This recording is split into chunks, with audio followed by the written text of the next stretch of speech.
अहिल्यानगरच्या संगमनेर आणि अकोले तालुक्यात सुद्धा गारपिटीसह अवकाळी पाऊस झाला। अवकाळी पावसाने शेतीमालाचं अतोनात नुकसान झालेलं आहे। हातातोंडाशी आलेला कांदा, गहू भुईसपाट झालाय, तर वाटाणा, मका पिकाचंही मोठं नुकसान झालंय। पंचनामे करून आता नुकसान भरपाई द्यावी अशी मागणी शेतकरी करतात।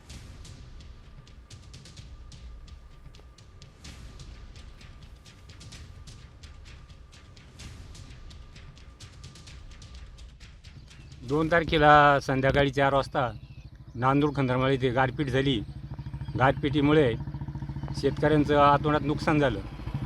त्याच्यामध्ये कांदा पीक भिजलं गेलं, कांद्यांच्या बोडक्या भिजल्या गेल्या।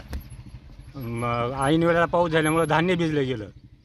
काही ठिकाणी वाटाण्याचे नुकसान झाली। या ठिकाणी जवळजवळ 70-80% या शेतकऱ्याचे नुकसान या ठिकाणी झालेली आहे।